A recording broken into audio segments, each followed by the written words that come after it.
Hallo maatjies, julle onthou nou ons is besig om te praat oor herfs.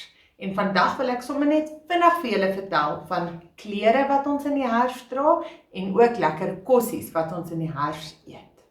Nou maatjies, ek het mos gister vir julle gesê dit word 'n bietjie koud, né? So ons moet 'n trui of 'n baadjie aantrek in die oggende en ook in die aand.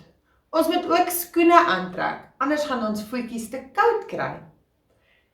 En dan, in die herfs, kan mamma vir ons lekker pannekoek bak en vir ons warm sjokolade maak om in die aand te drink.